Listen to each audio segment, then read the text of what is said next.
ప్రస్తుతం కేరళ నుంచి తాజా పరిస్థితి కరెస్పాండెంట్ రాఘవేంద్ర లైవ్ లో అప్డేట్ చేస్తారు. రాఘవేంద్ర,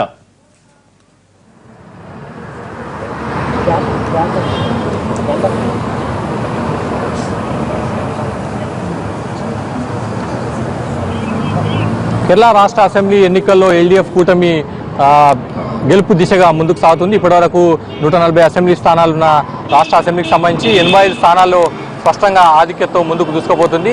ఇప్పటికే అధికారంలో ఉన్న కాంగ్రెస్ నేతృత్వంలోని యూడీఎఫ్ మాత్రం కేవలం 50 స్థానాల్లో మాత్రమే పరిమితమైంది. మరోవైపు ఉమాన్ చందీ మినహా మిగిలిన కేబినెట్లో ఉన్న మంత్రులంతా కూడా ఓటమి దిశగా ముందుకు సాగుతున్న పరిస్థితి. బీజేపీ కూడా కేవలం 2 స్థానాల్లో మాత్రమే పరిమితమైంది.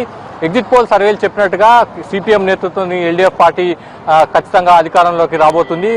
71 స్థానాలు గెలిస్తే మ్యాజిక్ ఫిగర్ దాటినట్లు. దాదాపు 85 పైగా స్థానాల్లో స్పష్టమైన ఆధిక్యత ఉంది. అది 90 దాకా కూడా పూర్తి స్థాయిలో ఫలితాలు వచ్చేలోపు 90 దాకా కూడా వెళ్లే అవకాశం ఉన్నట్టుగా తెలిసింది.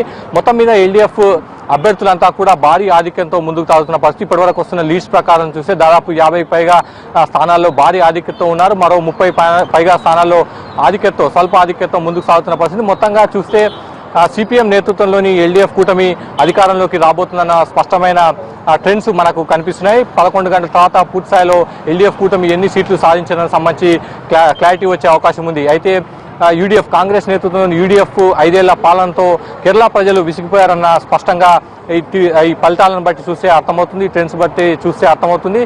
ఉమాన్ చందీ ప్రభుత్వం ఉండగా రకరకాల స్కాములు జరిగాయి. దీంతో కేరళ ప్రజలు ఇబ్బందులు పడ్డట్టుగా స్పష్టంగా అర్థమవుతుంది. అదేవిధంగా లాండ్ ఆర్డర్ సమస్యతో కూడా కేరళ ప్రజలంతా కూడా ఇబ్బందులు పడ్డ నేపథ్యంలో ఎల్డీఎఫ్ వైపు కేరళ ఓటర్లు మొగ్గు చూపినట్టుగా స్పష్టంగా తెలుస్తుంది. ఋషి, మొత్తం మీద ఎల్డీఎఫ్ భారీ ఆధిక్యత దిశగా ముందుకు సాగుతుంది. కేవలం 71 స్థానాలు గెలిస్తే చాలు, కానీ ఎల్డీఎఫ్ దాదాపు 85 పైగా స్థానాలు ఆధిక్యం ఉంది. ఖచ్చితంగా 90 స్థానాలు కూడా గెలుస్తామన్న ధీమాను సిపిఎం పార్టీ వ్యక్తం చేస్తున్న పరిస్థితి మనకు కనిపిస్తుంది.